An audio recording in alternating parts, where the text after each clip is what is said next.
ಬಾಂಗ್ಲಾ ವಲಸಿಗರ ಅನೇಕ ಕಡೆ ನಡೀತಿದೆ ಸರ್.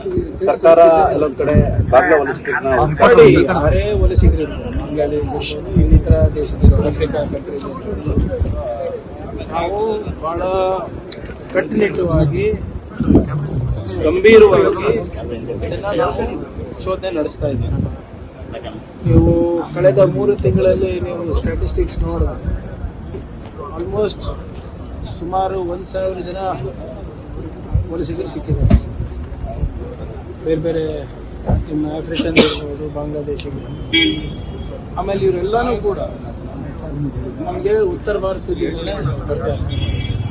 ಸೊ ಇದರಲ್ಲಿ ಯಾವುದೇ ಕಾಂಪ್ರಮೈಸ್ ಇಲ್ಲ. ಈಗಾಗಲೇ ನಾವು BSF ಅವ್ರ ಜೊತೆ ಟಚ್ನಲ್ಲಿ ಇದ್ದೀವಿ, FRO ಅಧಿಕಾರಿಗಳ ಜೊತೆ ಟಚ್ನಲ್ಲಿ ಇದ್ದೀವಿ. We will 100% take care of this issue. ಇದು ಕಾನ್ಸ್ಟೆಂಟಾಗಿ ವಿಜಿಲೆಂಟ್ ಇರಬೇಕಾಗ್ತದೆ. ಬರೀ ನಾವು 1 ವಾರ ಮಾಡೋದು, ಇನ್ನೊಂದು 2 ವಾರ ಬಿಡೋದು ಅಂತ ಇಲ್ಲ, ನಿರಂತರವಾಗಿ ಮಾಡಬೇಕಾಗ್ತದೆ. ಇದಕ್ಕೆ ಅವಶ್ಯಕತೆ ಇದೆ. ಒಂದು ಸ್ಪೆಷಲ್ ತಂಡನೇ ಕೂಡ ನಾವು ಮಾಡ್ತಾ ಇದ್ದೀವಿ. ಮತ್ತು ಬಹಳ ಪ್ರಮುಖವಾದಂಥ ವಿಷಯ ಏನಪ್ಪ ಅಂದರೆ, ಈ ವಿಚಾರದಲ್ಲಿ ಕೇಂದ್ರ ಸರ್ಕಾರ ಸ್ವಲ್ಪ ನೆರವು ಕೊಡಬೇಕಾಗುತ್ತೆ. ಯಾಕಂದರೆ ನಮ್ಮ ರಾಜ್ಯ ಯಾವುದೇ ಅಂತಾರಾಷ್ಟ್ರೀಯ ಗಡಿಯನ್ನು ನಾವು ಹೊಂದಿಲ್ಲ, ಸಂಪರ್ಕನೂ ಇಲ್ಲ. ಬಾಂಗ್ಲಾದೇಶ ಗಡಿನೂ ನಮ್ಮ ಸಂಪರ್ಕ ಇಲ್ಲ, ನೇಪಾಳು ಸಂಪರ್ಕ ಇಲ್ಲ, ಬೇರೆ ಯಾವ ರಾಷ್ಟ್ರದ್ದು ಬಾರ್ಡರ್ಸನ್ನು ನಾವು ಶೇರ್ ಮಾಡೋದು.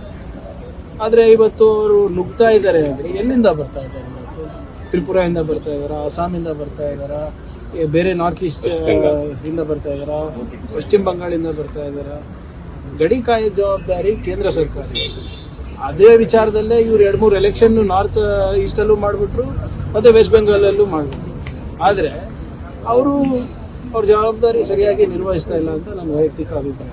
ಇಷ್ಟು ದೂರ ಬರ್ತಾ ಇದ್ದಾರೆ ಅಂದರೆ not only hour international borders have become Porus, but also other state borders also have becoming Porus ಅಂತ. ಮತ್ತು ಇತ್ತೀಚೆಗೆ ಒಂದು ಹೊಸ ಟ್ರೆಂಡ್ ಪ್ರಾರಂಭ ಆಗಿದೆ ಸೋಷಿಯಲ್ ಮೀಡಿಯಾನಲ್ಲಿ. ಸುಮ್ಮನೆ ಹೋಗೋದು ಸ್ಲಮ್ಗಳಲ್ಲಿ, ಒಂದು ವಿಡಿಯೋ ಮಾಡೋದು, ನಿಮ್ದು ಯಾವ ಊರು, ನಿಮ್ದು ಯಾವ ರಾಷ್ಟ್ರ, ಹಿಂದಿನಲ್ಲಿ ಕೇಳ್ಬಿಡೋದು, ಮತ್ತು ಏನು ಸರ್ಕಾರ ಏನು ಮಾಡ್ತಾ ಇಲ್ಲ ಅಂತ ಬಾಯಿಗೆ ಬಂದಂಗೆ ಮಾತಾಡೋದು. ಅಂಥ ವಿಜಿಲೆಂಟಿಸಮಿಗೆ ನಾವು ಒಪ್ಪಕ್ಕಾಗಲ್ಲ. ನಿಮ್ಮ ಹತ್ರ ಮಾಹಿತಿ ಇದ್ದರೆ ಬಂದು ಸ್ಟೇಷನ್ನಲ್ಲಿ ನಮ್ಮ ಸಿಬ್ಬಂದಿಗಳಿಗೆ ಕೊಡಿ. ನೀವು ಸೋಷಿಯಲ್ ಮೀಡಿಯಾ ಹೀರೋ ಆಗಕ್ಕೆ ಹೋಗಿ ನೀವು ಅಂತಾರಾಷ್ಟ್ರೀಯ ಈ ಜಾಳ ಏನಿದೆ ಅದನ್ನ ಬಲಪಡಿಸ್ತಾ ಇದ್ದೀರಾ. ಮಾರಲ್ ಪೊಲೀಸಿಂಗ್ ಮಾಡಬಾರ್ದು. No moral policing, no vigilantism will be tolerated. ಯಾಕಂದ್ರೆ ಇವ್ರು ಹೋಗಿ ಸೋಷಿಯಲ್ ಮೀಡಿಯಾನಲ್ಲಿ ಹಾಕ್ತಾರೆ, ಅವ್ರು ಎಚ್ಚೆತ್ಕೊಳ್ತಾರೆ. ಈಗ ಅವ್ನು ಯಾರು ಸಿಕ್ಬಿಲ್ತಾನೆ ಅವನು ನಮ್ಗೆ ಇಂಪಾರ್ಟೆಂಟ್ ಅಲ್ಲ. ಅವ್ರ ಮೂಲ ಯಾವುದು? ಅವ್ರ ಏನು ಠೇಕೆದಾರ್ ಅಂತ ಹೇಳ್ತಾರೆ ಇವರಿಗೆ, ಅವ್ರ ಕಾಂಟ್ರಾಕ್ಟರ್. ಅವ್ನ ಕಾಂಟ್ರಾಕ್ಟರ್ ಯಾರು? ಅವನಿಗೆ ಆಧಾರ್ ಕಾರ್ಡ್ ಕೊಡಿಸಿದ್ದು ಯಾರು? ಅವನಿಗೆ ಇಲ್ಲಿ ಉದ್ಯೋಗ ಕೊಡಿಸ್ತಾ ಇರೋದು ಯಾರು? ಇಲ್ಲಿ ಹೋಗಿ ಖಾಸಗಿ ಕಂಪನಿಗಳಲ್ಲಿ ಬೇರೆ ಬೇರೆ ಸಣ್ಣಪುಟ್ಟ ನೌಕರಿಗಳನ್ನು ಇಸ್ಕೊಡ್ತಾ ಇರೋದು ಯಾರು? ಅದು ನಮ್ಗೆ ಸಿಗ್ಬೇಕಲ್ಲ. ನೀವೇನೋ ನಿಮಗೆ ಲೈಕ್ಗಳಿಗೆ, ಶೇರ್ಗಳಿಗೆ ನೀವು ಮಾಡಿಬಿಡ್ತೀರಾ. ಆದರೆ ಇದ್ರ ಮೇಲೆ